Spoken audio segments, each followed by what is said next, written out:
প্রচলিত সবজিগুলির মধ্যে বেগুন এমন একটি সবজি যেটি সারা বছরই চাষ করা যায়। উচ্চ ফলনশীল বা হাইব্রিড জাত নির্বাচন করে একটু বিজ্ঞানসম্মত অন্তর্বর্তী পরিচর্যা করলে ভালো ফলন পেতে পারেন। আজ আমরা যাব হাওড়া জেলার বাগনান ব্লকে। এখানকার চন্দ্রপুর গ্রামের একজন প্রগতিশীল সবজি চাষী হলেন সুজয় বেরা। তিনি 1 বিঘা জমিতে এই সময় মুক্তকেশী জাতের বেগুন চাষ করেছেন। উৎকৃষ্ট গুণমানের ফল পেতে তিনি বিজ্ঞানসম্মত পরিচর্যা করেন। লাভজনক বেগুন চাষে কৃষক বন্ধু তার অভিজ্ঞতার কথা জানালেন। এটা মুক্তকেশী জাত বেগুন চারা আমরা সাধারণত ভাদ্র মাস থেকে বসাতে শুরু করি। বেগুন চাষ করতে গেলে মাথায় রাখতে হবে যে মাটিতে জৈব কার্বনের পরিমাণ কতটা আছে। এই জৈব কার্বনটাকে বাড়াতে গেলে ফার্ম ইয়ার্ড ম্যানিওর, যেটা আমরা ভার্মি কম্পোস্ট বা শুধু কম্পোস্টকে আমরা গুড় জল দিয়ে যে তৈরি করে নিই, এই ফার্ম ইয়ার্ড ম্যানিওরটাকে বিঘা পিছু 4 টন দিতে হবে। এই জীবাণু বাড়ানোর জন্য আমরা পিএইচভি, ভাম, মাইক্রোরাইজার এইরকম ধরনের 3টে জীবাণু ফার্ম ইয়ার্ড ম্যানিওরের সঙ্গে মাখিয়ে মাটি চাষ দিতে হয়। প্রায় 4 থেকে 5 বার চাষ উল্টে পাল্টে নাঙলে চাষ করে বেড তৈরি করে তারপরে আমরা 15 দিন পরে চারা লাগাই। মাটি তৈরি করার সময়তে ফার্ম ইয়ার্ড ম্যানিওর 75% এসএসপি এবং 100 কিলো নিমখোল এখানে দিয়ে দেবো। সাধারণত কার্তিকে হাওয়া পেলে খুব ভালো গ্রোথ হয়, কিন্তু আমরা চারাটা যেহেতু ভাদ্র আশ্বিনে বসাচ্ছি, সেক্ষেত্রে আমাকে চারার বয়সটা আমরা 35 থেকে 40 দিনের মতন করে নেব। বেডগুলো তৈরি হবে 3 ফুট ছাড়া ছাড়া এবং প্রতিটা গাছ থেকে গাছের দূরত্ব 3 ফুট ছাড়া ছাড়া এখানে লাগানো হয়। প্রতি বিঘাতে প্রায় 1600 গাছ বসে।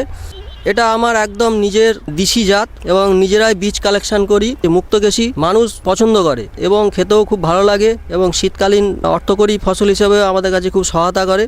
সেই জন্যে আমি এখানে চাষ করি এবং অনেকটা বেশি ব্যাকটেরিয়াল উইল্ট সহনশীল জাত। গাছ লাগানোর পরে আমাদেরকে সবসময় লক্ষ্য রাখতে হবে, প্রথম 10 দিন পরে আমরা ফার্টিগেশন শুরু করব। 90% ফসফেট যেন গাছ 40 থেকে 50 দিনের মধ্যে গ্রহণ করতে পারে, সেইভাবে আমাদের এই ফার্টিলাইজার শিডিউলটাকে সাজাতে হবে। এখানে পোকামাকড় লাগে প্রচুর বেগুনে এবং প্রচুর ছত্রাক জন্মায়।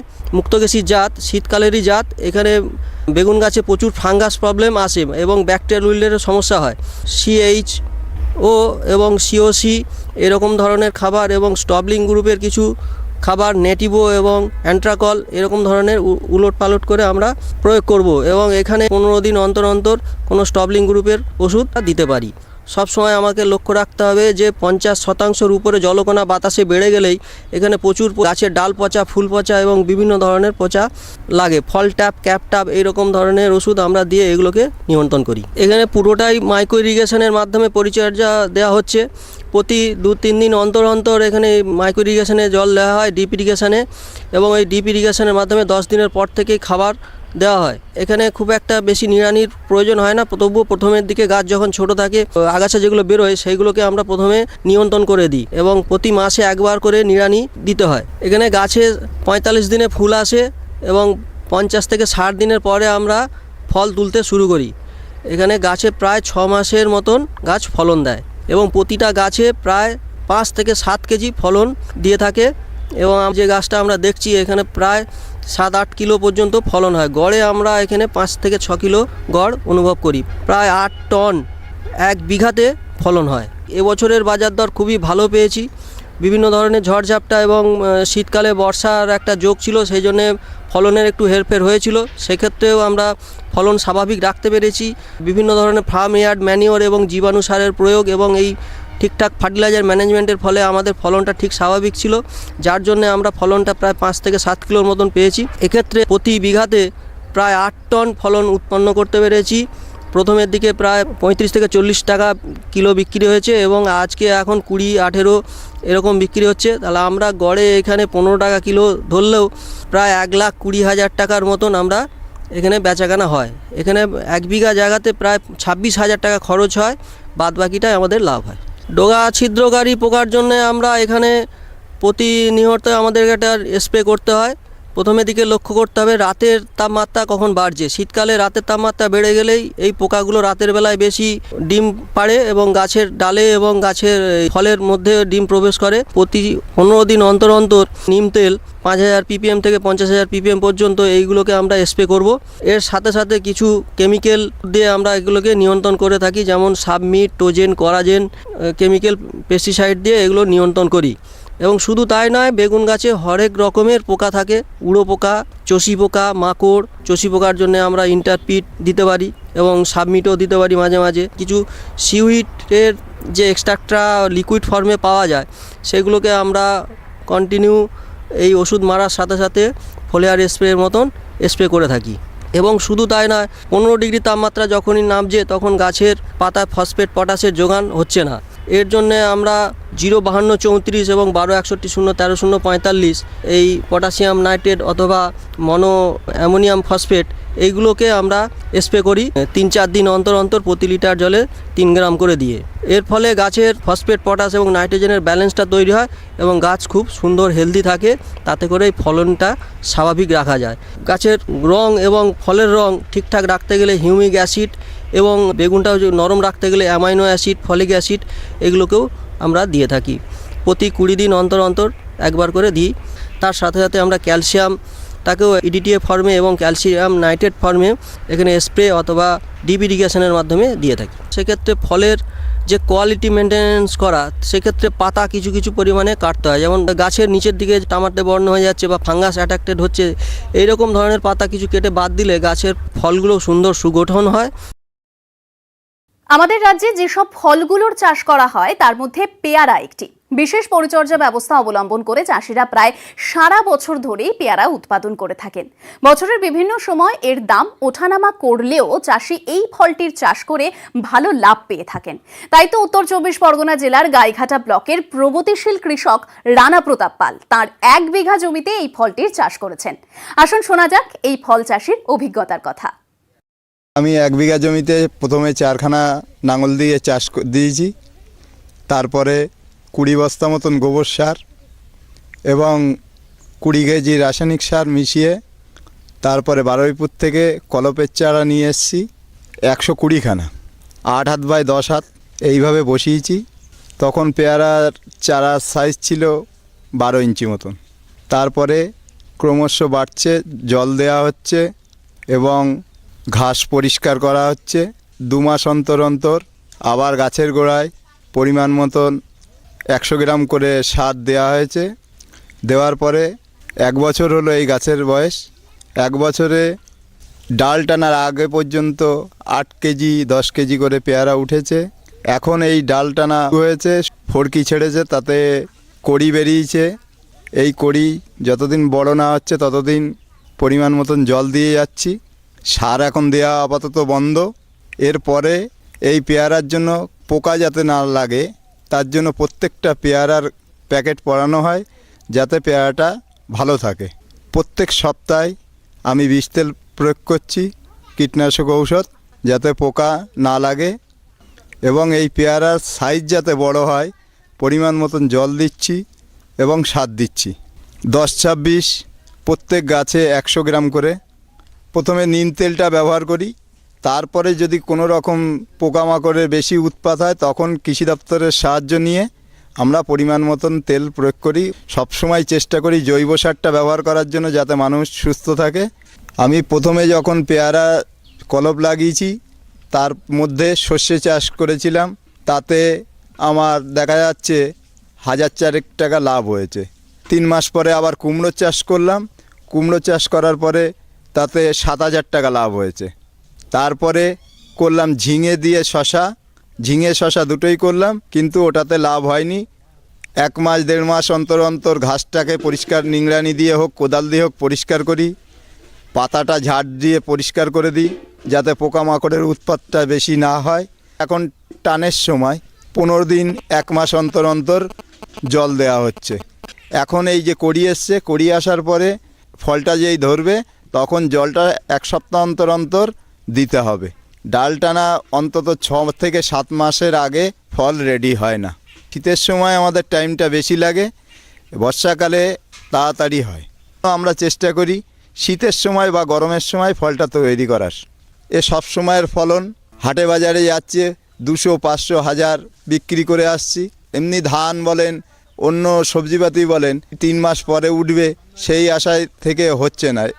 এবং এটাই দেখা যাচ্ছে গাড়ির ট্র্যাক্টর চার্জ দেওয়া লাগছে না, পরে রাস্তাঘাট বন্ধ হয়ে যাচ্ছে, ট্র্যাক্টর ঢোকাতেও অসুবিধা হচ্ছে এবং এককালীন দেখা যায় 50,000 1 লাখ টাকা, এটা চোখে দেখা যায়, কিন্তু ধান চাষ বলেন অন্য চাষে ওটা আসছে না। এই জন্যই আমরা পেয়ারার চাষে একটু মন দিয়েছি। সারা বছরে দেখা যাচ্ছে আমাদের 20,000 25,000 টাকা পেয়ারা চাষে খরচা হচ্ছে।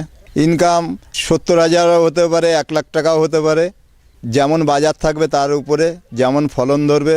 বছরে আপনি ধরতে পারেন 2বার আমরা ফল পেতে পারি। এতে আমাদের বছরে 80,000 1 লাখ টাকাও আপনার বিঘেতে লাভের মুখ দেখতে পাচ্ছি, খরচা বাদে। পেয়ারাটা দেখে চিনতে হয় আর কি, কালারটা ও পাকার কোন সময় অরিজিনাল বতি হয়েছে সেইভাবে দেখে আমরা হাবড়া সুপার মার্কেটে নিয়ে যাই। আমরা ভোরবেলায় তুলে 8টার মধ্যে হাবড়া মার্কেটে মোটরসাইকেলে হোক, ভ্যানে হোক, সাইকেলে হোক প্যাকেট করে 5 কেজি করে পাল্লা করা হয়, সেখানে যেয়ে বিক্রি করা হয়।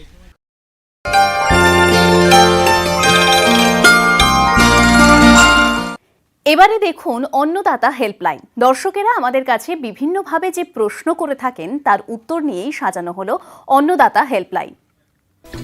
নদিয়া জেলার হাঁসখালি থেকে আমাদের দপ্তরে ফোন করেছেন স্বপন বিশ্বাস। তিনি লঙ্কার ফল পচা রোগের প্রতিকার সম্পর্কে জানতে চেয়েছেন।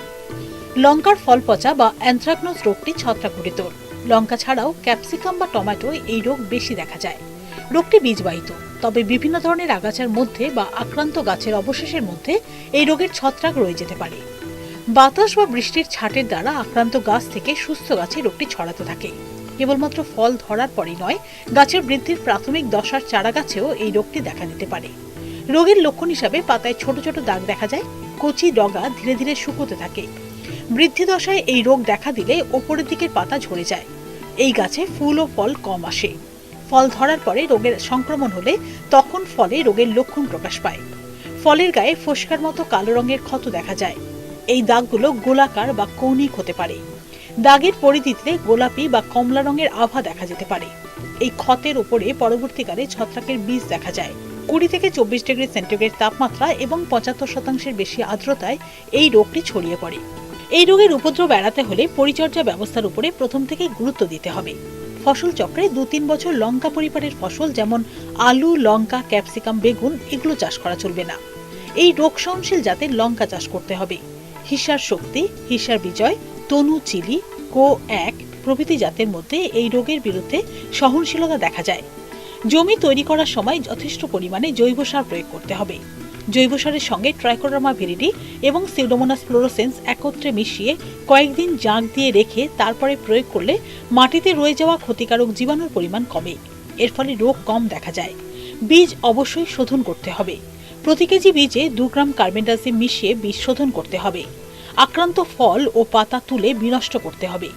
এই সব ব্যবস্থাগুলো নেওয়ার পরেও যদি রোগ দেখা যায় তখন রাসায়নিক ছত্রাকনাশক প্রয়োগ করতে হবে। যেসব রাসায়নিক ছত্রাকনাশক বেছে নিতে হবে এখানে সেগুলোর উল্লেখ করা হচ্ছে: সালফার 3 গ্রাম অথবা প্রোপিনেট 3 গ্রাম অথবা ক্লোরোথ্যালোনিল 2 গ্রাম অথবা ম্যানকোজেব 2.5 গ্রাম অথবা মেটিরাম 4 গ্রাম অথবা ডাইথায়ানোন 2.5 গ্রাম অথবা হেক্সাকোনাজল 1.5 মিলিলিটার অথবা পেনকোনাজল 0.5 মিলিলিটার অথবা ডাইফেনকোনাজল 1 মিলিলিটার প্রতি লিটার জলে। পশ্চিমবঙ্গে যে তন্ডুল শস্যটির এলাকা ক্রমশ বাড়ছে সেটি হলো ভুট্টা। তন্ডুল শস্য হিসেবে এবং পোলট্রি ও প্রাণী খাদ্যের উপাদান হিসেবে ভুট্টার চাহিদা আছে। মালদা জেলার হরিশ্চন্দ্রপুর 2 নম্বর ব্লকের অনেক কৃষক হাইব্রিড ভুট্টা চাষ করেছেন। এখন ভুট্টা গাছ বৃদ্ধি দশায় আছে। এই অবস্থায় জমিতে লেদা পোকার আক্রমণ দেখা দিয়েছে। পোকাটি ভুট্টা গাছের পাতা খেয়ে নষ্ট করছে। সুসংহত উপায়ে এই পোকা নিয়ন্ত্রণের বিষয়ে জানালেন স্থানীয় ব্লকের সহ কৃষি অধিকর্তা ডক্টর কিঙ্কর দে তরফদার। বিগত কয়েক বছর ধরে চাষিরা ভুট্টা চাষ করছে এই রবি খন্দে এবং ভুট্টা চাষে ভালোই লাভ পাচ্ছে। বিঘা প্রতি 10 থেকে 15,000 18,000 টাকা অবধি লাভ পাচ্ছে। প্রত্যেক বছর ভুট্টার এরিয়াটাও বাড়ছে, কিন্তু এই বছর আমাদের এখানে ভুট্টার জমিতে ভুট্টার ফল আর্মি ওয়ার্ম নামে একটা পোকার উপদ্রব দেখা দিয়েছে। এর মদ যে আছে সেই মদ হচ্ছে এক রাত্রে 100 কিলোমিটার উঠতে পারে, মানে 100 কিলোমিটার দূরে এইখানে জমি খাওয়া দাওয়া খাওয়া দাওয়া করে শেষ করলো, ওর ইচ্ছে হলো 100 কিলোমিটার দূরে অন্য কোনো জমিতে যেখানে সাসেপ্টেবল হোস্ট পাবে সেখানে চলে যাবে। এটি 80 রকম গাছকে অ্যাটাক করতে পারে। সরগম, জোয়ার বাজরা, মিলেট, ধানের জমিতেও ভুট্টার এই পোকাটি অ্যাটাক করছে। টোটাল জীবনচক্র কমপ্লিট করতে 30 থেকে 45 দিন সময় লাগে। প্রথমে পোকাটি পাতার উপর ডিম পাড়ে। একটি পূর্ণাঙ্গ পোকা 200 থেকে 250টা ডিম পাড়তে পারে অ্যাট এ টাইম। সেই ডিম পাড়ার পর সেই ছোট ছোট লার্ভা বেরোয়। সেই লার্ভাগুলো যখন ছোট অবস্থায় থাকে তখন সেই লার্ভাগুলো ভুট্টার নিচের দিকে, মানে কুচি গাছের নিচের দিকে খেতে থাকে। ফার্স্ট ইনস্টার, সেকেন্ড ইনস্টার ও থার্ড ইনস্টার অবধি তারা ভুট্টার গাছের নিচের দিকে খায়। তারপরে যখন হচ্ছে বড় হয়ে যায়, যখন 4th, 5th অ্যান্ড 6th ইনস্টার হয়ে যায়, তখন হচ্ছে ভুট্টা গাছের উপরের দিকে খেতে শুরু করে এবং খেতে খেতে এই পোকার মল থাকবে, তার মাঝখানে এই পোকাটি ঢুকে থাকে। তার মুখের সামনের দিকে উল্টো ওয়াই আকৃতির একটা চিহ্ন থাকে, আর পেছনে যে 8 সেগমেন্ট থাকে সেই মানে খণ্ডে সেখানে 4টি ছোট ছোট কালো দাগ থাকে। ভুট্টার ফল অর্মিয়মকে দমন করতে হলে প্রথমে আমাকে সুসংগত ব্যবস্থা নিতে হবে, জমি ভালো করে পরিদর্শন করতে হবে। যখন দেখব যে চারা বের হওয়ার পর 5% গাছ আক্রান্ত হয়েছে তখন আমরা একে দমনমূলক ব্যবস্থা নেব। সেই জন্য আমরা একটা ফেরোমেন ট্র্যাপ বসাতে পারি। প্রতি একরে আমরা ফেরোমেন ট্র্যাপ 4টা করে বসাতে পারি। এছাড়া আমরা কঞ্চি দিতে পারি, বাঁশের কঞ্চি জমিতে দিয়ে দিতে পারি 10টা থেকে 12টা প্রতি একর জমিতে। তাহলে সেই কঞ্চিতে পাখি এসে বসবে এবং লার্ভাগুলোকে খেয়ে নেবে। যখন আমরা জমি তৈরি করব তখন জমিতে গভীরভাবে কর্ষণ করব। গভীরভাবে কর্ষণ করলে যে পিউপাটা থাকে সেই পিউপাটা মাটির বাইরে চলে আসবে, রোদ্রে মারা যাবে বা পাখিরা খেয়ে নেবে বা ওদের শত্রু পোকায় খেয়ে নিতে পারে। আর এছাড়া যখন চুন ও বালির মিশ্রণ, আমরা যদি 9 ভাগ বালি 1 ভাগ চুন যদি প্রত্যেকটা মোচার পত্র মূলাবর্তের মধ্যে দিতে পারি তাহলে ভেতরে পোকাটি মারা যেতে পারে। এছাড়া আমাদের ভুট্টা গাছের মাঝে সর্ষে গাছ লাগিয়েছে, সেই জমিতে কিন্তু উপদ্রব কম লক্ষ্য করা গেছে। এছাড়া আমরা কিছু জৈবিক উপায়ে বন্ধু পোকা আছে, সেই বন্ধু পোকাগুলো বেশি ছাড়া যেতে পারে। কিছু বোলতা আছে, যেই বোলতাগুলো এর লার্ভাগুলোকে খেয়ে ফেলে, পোকাগুলোকে নষ্ট করে, সেরকম বোলতাও ছাড়া যেতে পারে। এছাড়া বিউভেরিয়া বেসিয়ানা, মেটারিনিয়াম 5 গ্রাম প্রতি লিটার জলে গুলে স্প্রে করলেও এই পোকাগুলোকে মেরে ফেলতে পারে। তাছাড়া আমরা ব্যাকটেরিয়াকে আমরা স্প্রে করে ছাড়তে পারি। ব্যাসিলাস থুরিনজিনসিস ভার কাজটা কি, সেটাও আমরা 2 গ্রাম প্রতি লিটার জলে গুলে যদি আমরা স্প্রে করি তাহলে কিন্তু সেগুলো এই পোকার গায়ে বাসা বাঁধবে এবং পোকাগুলোকে মেরে ফেলবে, বংশবিস্তার করতে পারবে না। রাসায়নিক দমনের ক্ষেত্রে প্রথমেই আমরা বলবো বীজটা অবশ্যই শোধন করতে হবে। থায়োমিথেক্সাম 19.8% 6 ml প্রতি কেজি বীজের সাথে যদি আমরা মাখিয়ে আমরা বীজটাকে যদি জমিতে লাগাই তাহলে 3 সপ্তাহ অবধি এই বীজটা পোকার থেকে গাছকে রক্ষা করবে। 3 সপ্তাহ অবধি। প্রথমেই আমরা অ্যাজাডিরেক্টিন দিতে পারি। অ্যাজাডিরেক্টিন দিলেও দমন করা যায়। 1500 ppm অ্যাজাডিরেক্টিন 5 ml প্রতি লিটার জলে গুলে স্প্রে করলে পোকার হাত থেকে রক্ষা পাওয়া যাবে। এছাড়া স্পিনোক্টারাম 11.7% SC 1 ml প্রতি লিটার জলে গুলে স্প্রে করলেও পোকার হাত থেকে রক্ষা পাওয়া যেতে পারবে। ক্লোরেন্টা নিলিপ্রোল 1 ml প্রতি 3 লিটার জলে গুলে স্প্রে করলেও এই পোকার হাত থেকে রক্ষা পাওয়া যেতে পারে। এমামেকটিন বেনজয়েড 6 গ্রাম প্রতি 15 লিটার জলে গুলে স্প্রে করলেও পোকার হাত থেকে রক্ষা পাওয়া যেতে পারে। থায়োমিথেক্সাম 12.6% প্লাস ল্যামডা সাইহেলোথ্রিন 9.5% FC 5 ml প্রতি লিটার জলে গুলেও স্প্রে করলেও কাজে দেবে। চাষিরা যখন স্প্রে করবেন তখন একটা অবশ্যই খেয়াল রাখবেন, সন্ধেবেলায় স্প্রে করতে হবে এবং অবশ্যই স্টিকার সহযোগে বা আঠা স্প্রে করার আঠা সহযোগে স্প্রে করতে হবে। আর আমরা আরেকটা সাজেস্ট করছি চাষিদের দলগতভাবে স্প্রে করতে, মানে একজনের জমিতে একজন স্প্রে করলো, পাশের জমি স্প্রে না করলে পোকা থেকেই যাচ্ছে, যখন পাশের জমির থেকে পোকা আবার নতুন জমিতে লেগে যাচ্ছে। আর যখন পোকার উপদ্রব বেশি থাকবে তখন আমরা ইউরিয়া চাপান সার বন্ধ করতে বলছি। আর একটা যখন পোকার 6th ইনস্টারে চলে যায় বা 5th ইনস্টারে চলে যায় তখন পোকার আকার অনেক বড় হয়ে যায় এবং সেই পোকাটা মোচার মধ্যে চলে যায় বা পত্র মূলাবর্তে চলে যায় এবং ওপরের থেকে মল দ্বারা ঢাকা থাকে, নিচে পোকাটা বসে থাকে। পত্র মূলাবর্তে বেশি পরিমাণে জল দিয়ে স্প্রে করতে হবে যাতে কিনা জলটা ভেতরে যায়। অবশ্যই একই ধরনের কীটনাশক বারবার স্প্রে করা যাবে না, ঘুরিয়ে ফিরে বিভিন্ন ধরনের কীটনাশক স্প্রে করতে হবে। আর অবশ্যই সিনথেটিক পাইরিথয়েড গ্রুপের যে ওষুধগুলো আছে সেগুলো স্প্রে করতে আমরা বারণ করছি। এই অনুষ্ঠানটি আপনাদের কেমন লাগছে, আপনারা আর কি কি দেখতে চান অন্নদাতা অনুষ্ঠানে জানিয়ে চিঠি লিখুন। আমাদের ঠিকানা Annadata, News 18 Bangla, Godrej Water Side, Tower 1, Salt Lake, Sector 5, Kolkata 91। অনুষ্ঠানটি আজকের মতো এখানেই শেষ করছি। আবার দেখা হবে কাল সকালে। নমস্কার।